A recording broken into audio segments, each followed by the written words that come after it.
Is the universe eternal? Today on Dean's Dialogue. Hey guys, what's going on? It is Dean Meadows with Apologia Institute. This is the podcast, Dean's Dialogue. Hope everybody's having a great day. Sorry that I have been gone for so long. It's been a while since we've gotten together. And that's because there's a whole lot of stuff going on at Apologia. There's been some stuff going on personally, and kind of just to catch you up to date. My mom was sick, had to be out of town for that. She's doing well right now. Went to Nashville to celebrate my wife's birthday. Also at Apologia, we've been preparing for a series of really cool events that are coming down the line. Nathan Liddell and I will be at the Bear Valley Bible Institute International Lectures in September, so getting ready for that. Also, Jack Lipsy and I will be at the Kannapolis Church of Christ this weekend, May 11th and 12th, 7 to 9 on the 11th, and 9 to 1 on the 12th. So we've been preparing slides and chatting over that. Also, I've been in conversation with Nathaniel Walters, who's a member of atheist.org, which is a national organization. He is the assistant chapter director in Dallas, and he and I have been in conversation about doing a 2-on-2 debate at Appalachian State University. So been in conversation with Ratio Christie and him. Also, I've begun to tweak, however you want to phrase it, on a book project that I'm hoping to be finished by the end of 2018 and released early to spring of 2019. So that's kind of what's been going on over at Apologia. If you want more information about that or look at some of the things that we have been doing, go ahead and go over to www.apologiainstitute.com or check out our Facebook page as well. Or you can just email me and ask for the information. My email is dean@apologiainstitute.com. So now that we've gotten everything caught up, just want to briefly go over kind of what we've looked at so far in the last couple of podcasts. We've really been focusing in on the Kalam cosmological argument that states everything that begins to exist has a cause. The universe began to exist, therefore the universe has a cause. And over the last couple of podcasts, we've looked specifically just as at the general gist of the argument, and then we looked at the very first premise, and we kind of noted the critique that Lawrence Krauss has given to it as well. And so today we're going to move to the second premise.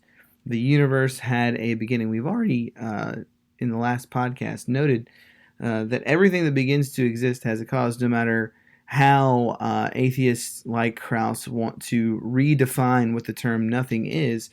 So, given that the first premise is true, the question now becomes, did the universe have a beginning? The first premise says, all right, philosophically, and what we can kind of know from science is that things that begin to exist have a cause. Now the question is, did the universe have a beginning?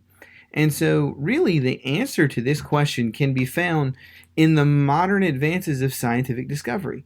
And that really starts in 1917 when a guy by the name of Albert Einstein introduced his theory of general relativity. Now, initially, and this is a really cool story, initially Einstein believed that the universe was static, meaning that it was neither expanding or contracting. Einstein believed in a static eternal universe. And so when Einstein realized that his theory of general relativity predicted the universe was either in the process of expanding or contracting, what he did is he fudged the numbers. He introduced a fudge factor to negate that conclusion. He called it his cosmological constant that he introduced.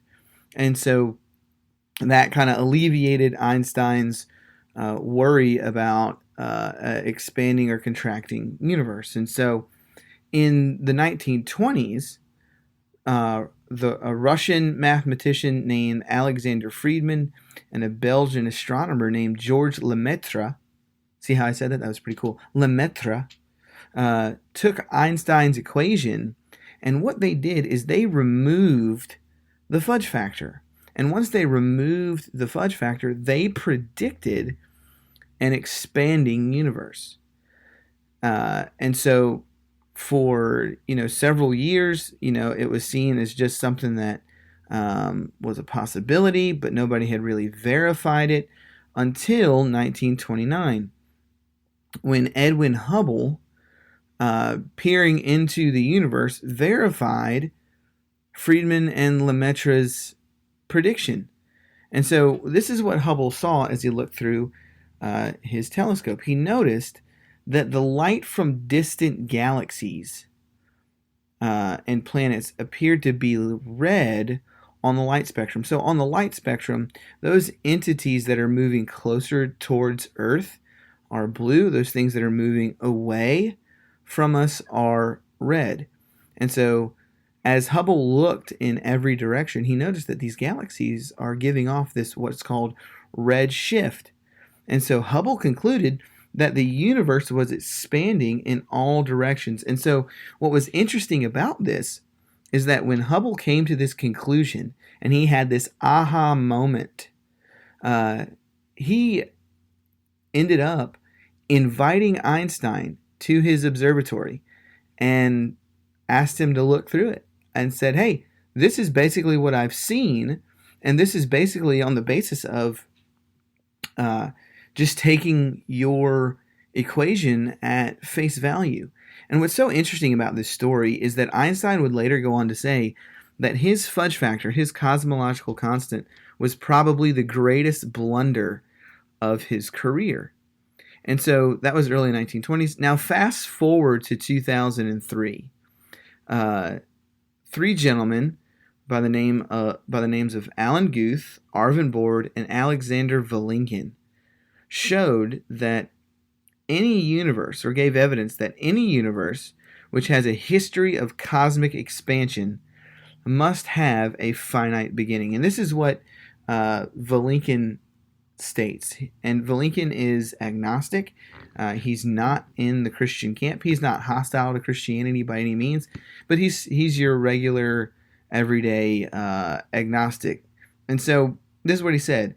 It is said that an argument is what convinces reasonable men, and proof is what it takes to convince even an unreasonable man.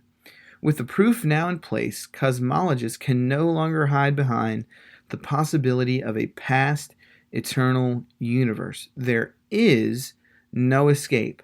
They have to face the problem of a cosmic beginning. And that's from an article by Lisa Grossman, where she quotes Alexander Vilenkin.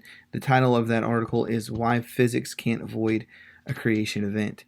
And so basically what Vilenkin states is there's no way that the universe is past eternal. And all the cosmologists in the world now have to, face the music, so to speak. And so how have critics responded to this? They've stated that, hey, our universe could be past eternal or infinite in the past because infinity is a possibility. We use infinity with regards to set theory in certain mathematical equations. So in order to determine the validity of that possibility, there has to be a distinction made here, ladies and gentlemen. There are two aspects of what someone means when they say, or how infinity is used. There's a potential infinite and an actual infinite. And so a potential infinite is the idea that infinity is never reached, while an actual infinity is a complete collection that is greater than any finite number. However, it seems that an actual infinite can't exist in the real world because it would result in counterintuitive, absurdities, right? So, for instance, let's say you wanted to take a bus from wherever you are in the United States, and you wanted to drive to Ontario, Canada. In the first example that we're going to use, the bus has only a finite number of seats. Therefore, when you arrive late and attempt to get on the bus driver says, sorry, we're full, you'll have to wait for the next bus to come through. But what if the bus had an infinite number of seats, but all are full? There's not a single available, yet when you show up, the bus driver, in an effort to accommodate you, has the person move from seat 1 to seat 2, and the person in seat 2 to seat 3, and so on to infinity. While seat number 1 is available, remember, you arrived and all the seats were taken. Furthermore, there are no more people on the bus than before. The number is just infinite, right? So all the seats were full, and everyone was displaced up into infinity. And so you gained a seat, yet no one lost theirs. It seems then that this possibility, while able to be thought about, couldn't actually happen in reality. And so, while the possibility of actual infinity results in these absurdities, it should also be noted that it's also impossible to traverse in infinity, an infinite number of things. This is important because if the universe is eternal, it suggests that an infinite number of past events have taken place prior to today. However, the question remains, is that even possible? Like, I sit and I pause and I hear these things, and I just think to myself, how far of a stretch do people have to go to make sure that the universe is eternal? I mean, let's just think about the previous scenario with the bus. Let's say the bus has an infinite number of seats, and you take the last seat, and the bus driver asks you, all right, where are you headed to? And you say, I'm going to First Street. However, if there are an infinite number of streets and the bus has to be in operation from eternity past, how would you ever arrive at First Street? Because in order to get to First Street, you have to first maneuver to Second Street, and before Second Street, it has to get to Third Street, out into infinity, right? So in the same way as the first scenario, if the universe is eternal and there are an infinite number of streets prior to First Street, you can't reach First Street. In the same way, if there are an infinite number of days before today, how do we ever get to today? We can never arrive at today, just in the same way we could never arrive at First Street. But here's the thing. We have arrived at today. This means that the universe has to be finite. It can't be infinite.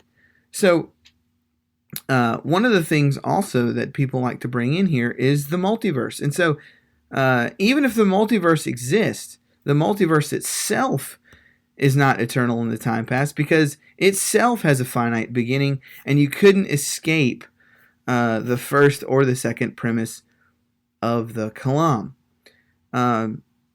Scientifically speaking, that's maybe a philosophical reason why I think you couldn't have an eternal universe, but scientifically speaking, there's this thing called the second law of thermodynamics. Thermodynamics deals with the transfer of heat. And so the second law of thermodynamics states that that in the processes taking place in a closed system, they tend to move to a state of equilibrium. In other words, that which cannot receive energy from the outside, from outside of itself, runs out of usable energy. The universe is a closed system, right? Therefore, what does that mean? It means that it's running out of usable energy. And so given enough time, the universe and all of its processes will break down, will run down, and the entire universe will experience a heat death. But hold up. If the universe is eternal in time past, why haven't we experienced, or why hasn't the universe experienced this heat death? After all, there's been an infinite number of days before today, and the universe is a closed system, therefore it should have already run out of usable energy. But it hasn't. The only explanation for this is that the universe is not eternal, but has a temporal beginning in times past. So, with that in mind, we can be confident that the second premise holds true, right? That the universe had a beginning because of the inability or the impossibility of the universe to be eternal. So, take that for what it's worth. Go back and re-listen to that maybe a couple of times and know that there's a lot of philosophy and a lot of scientific facts in there. But know those things, use those illustrations when you come across this concept that the universe is eternal, and show our skeptical friends that actually, when you think about this philosophically and when you look at it scientifically, it is an impossibility. So, next time we get together, we'll look at the third premise: the universe has cause, and we'll say, hey, okay, we see what the cause is, but how do we know, or how could we infer that cause is some type of transcendent being? So, once again, thank you for being with us this week. Have a great day, and remember, equip yourself to engage culture.